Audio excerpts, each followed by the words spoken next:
Welcome to Nasdaq Trade Talks. I'm Jill Malandrino, Global Markets Reporter at Nasdaq. Joining us for this segment, we have Farren Roper, Head of Diversity, Equity, and Inclusion of Nasdaq-listed Qualtrics, to discuss the company's Advancing Equality campaign. Darren, it's great to have you with us. Welcome to Trade Talks. Thank you so much. It's good to be here. You got it. And how has Qualtrics shifted its workforce to advance D&I efforts? Well, thank you for that question. We've been focusing on DEI since 2019. And within that period of time, we're starting to see progress come through. And I say that very cautiously because this work is ongoing and never ending. But since then, we've managed to increase representation of women and minorities by almost 30%. And we're a company that believes that representation matters. Also interesting to note is that we've done that whilst eliminating a pay gap. So in July this year, we announced that we have no gender pay gap. And then finally, it's not only about the systemic changes, it's also about behavior change. And we've recently rolled out unconscious bias and anti-racism training to our entire global workforce. Tell us about the company-wide Big Bets goal.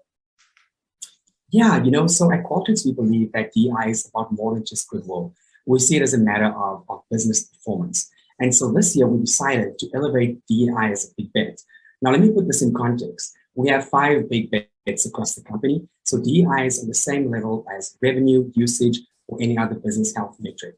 And this comes with a ton of leadership investment. So all of our leaders, from our CEO, Serafin, to every single leader across the business is fully bought in. And that buy-in and that leadership level support has made all the difference to me in my work. And what was key to making measurable progress toward your goals? I think the thing that is key is not only to measure, but to take action. And so we are a company of action. We measure experiences and where those gaps exist. We take action to close those experiences. We've also deliberately invested in our ERGs. We call those Q groups, and they span all of the protected classes from women, minorities, employees with disabilities, LGBTQIA, and veterans. And we'll continue to invest in those. And then finally, when it comes to making sure that DEI success is long-lasting, we've ensured that it is present at every single stage of the employee experience. So from our hiring processes, to our promotion processes, to also investing in building skills and competencies on what it means to be an inclusive leader. Who have you partnered with externally?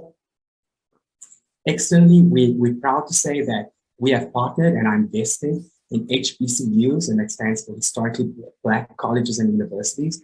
But we've also partnered with institutions like Afrotech, Tech Korea, and Women in Tech. And the goal there is to, first and foremost, build trust within those communities, and then secondly, also build our talent pipeline. One of the things I'm exceptionally proud of is that our Qualtrics employees have also invested in personal time into mentoring some of the students from these HBCUs.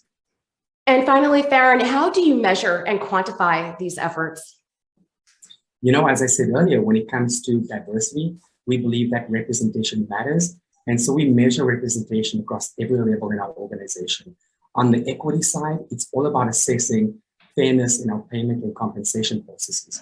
And then inclusion and belonging is super important. If you don't have inclusion and belonging, you can bring diverse candidates through the funnel, but what you'll end up with is a leaky bucket. And so we actually developed a DEI solution where we measure the overall organizational health and levels of inclusion across the entire company. But more importantly, we also try and understand what those intersectional experiences look like. All right, Farren, we appreciate the insight. Thanks for joining us on Trade Talks. I'm Jill Malandrino, Global Markets Reporter at Nasdaq. My pleasure. Thank you, Jill.